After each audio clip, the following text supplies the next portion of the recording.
উত্তরবঙ্গের মানুষের প্রিয় খাবার হচ্ছে আলুর ঘাটি। কোনো অনুষ্ঠানে অতিথি আপ্যায়নে সবসময় এই আলু ঘাটিটা করে থাকে। বড় মাছের মাথা দিয়ে এই আলু ঘাটি করা হয়। মাছে যখন ডিম থাকে, উত্তরবঙ্গের মানুষ, বিশেষ করে আমার বাবার এলাকার মানুষ এটা খুব পছন্দ করে। অনেক বেশি প্রিয় এটা। আমারও ভালো লাগে। আমার কাছে একটা বড় মাছের মাথা ছিল, সেটা দিয়ে আমি আজ রান্না করেছি আর আপনাদের সাথে শেয়ার করছি রেসিপিটা। মাছের ডিমও ছিল।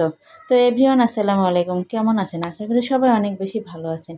আমি এই বিখ্যাত আলু ঘাটিটা কীভাবে রান্না করছি অবশ্যই দেখেন। আর এই রেসিপি শেয়ার করার সাথে সাথে আপনাদের সাথে একটা গল্প শেয়ার করি। 40 বছর বয়সে একটা বুড়ার সাথে বিয়ের গল্প।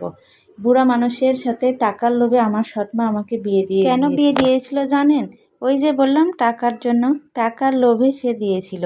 আর বুড়ো মানুষের সাথে বিয়ে দিয়েছিল এই জন্যে যে আমার মাকে যেমন আমার বাবা ছেড়ে চলে গেছে, ওরকম যেন সে আমাকে না ছেড়ে চলে যায়। আমার যার সাথে বিয়ে হবে সে যেন আমাকে ছেড়ে না যায়, আর তার আবার যেন ঘাড়ে বোঝা হয়ে না আসি, এই ভয়ে সে আমাকে একটা বুড়ো লোকের সাথে বিয়ে দিয়েছে। আমার সাথে যার বিয়ে হয়েছে তার 40 বছর বয়স, আর সে একজন প্রবাসী। সে যদি সময় মতো বিয়ে করতো আর দেশে থাকতো তাহলে আমার মতো তারও একটা মেয়ে থাকতো। আমার সৎমা তার টাকা পয়সা দেখে তার সাথে আমার বিয়ে দিয়েছে। সে বিয়ে দেওয়ার আগে শর্ত দিয়েছিল যেন আমাদের যতগুলো কিস্তি আছে সবগুলো মিটিয়ে দেয়। আমাদের অনেক শর্ত পূরণ করতে হয়েছে। সে যতগুলো কথা দিয়েছিল সবগুলোই পূরণ করেছে। আমাকে অনেক সুখে রাখে। কিন্তু আমাকে একটা জিনিস এখনও দেয়নি, সেটা হচ্ছে সময়। বিয়ের পরে সে আবার বিদেশ চলে গিয়েছিল, 10 বছর পরে দেশে ফিরেছে। আমাকে গা ভর্তি গহনা দিয়েছে, আমাকে সুখে রেখেছে, বড় একটা মোবাইল দিয়েছে, সব সময় আমার কাছে থাকে।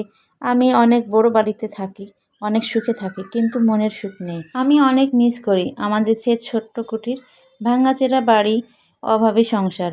তখন আমি অনেক সুখে ছিলাম, মনের আনন্দ ছিলাম। মা ছিল না সংসারে, তাও বাবার কাছে ভালোই ছিলাম। এখানে অনেক সুখে থাকি, ভালো খাই, কিন্তু মনের সুখ নেই। সেই আনন্দ আর পাই না আগের মতো। এসব ভাবতে ভাবতেই কখন দিন চলে যায়, রাত চলে যায়। অনেক বড় বাসা, বাসার ছাদ আছে, কিন্তু আমি উঠতে পারি না। ওই যে হাজারো নিষেধাজ্ঞা। বুড়ো মানুষ বলে কথা, বিদেশে থাকে, সারাক্ষণ মনে তার হাজার ভাবনা। দেশে আসলো, সংসার হলো, সন্তান হলো, কিন্তু আমার মনের মধ্যে সুখ নেই।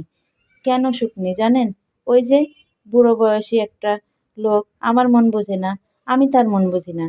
যদি আমার বয়সী হতো বা কিছুটা পার্থক্য হতো তাহলে সংসারটা সুখীর হতো, মনের মিল হতো, কথাবার্তায়, কোনো পরামর্শে, কোনো সিদ্ধান্তে।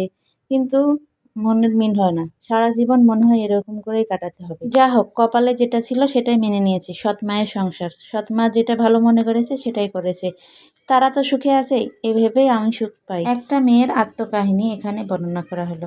জানি না কেমন লেগেছে আপনাদের কাছে। আশা করি গল্পটা আপনাদের কাছে অনেক ভালো লেগেছে। আর আমার আজকে রান্নাও প্রায় কমপ্লিট। দেখলেন তো আমি কিভাবে রান্না করেছি। প্রথমে আলুগুলো সিদ্ধ করে সেগুলো আমি টিপে নিয়েছি, গ্লাস দিয়ে ডলে নিয়েছি, তাহলে তাড়াতাড়ি আমার ভাঙতে সুবিধা হয়েছে। তারপরে মাছের মাথা কষিয়ে সুন্দরভাবে আলুগুলো দিয়ে কষিয়ে পানি দিয়ে ফুটতে দিয়েছি।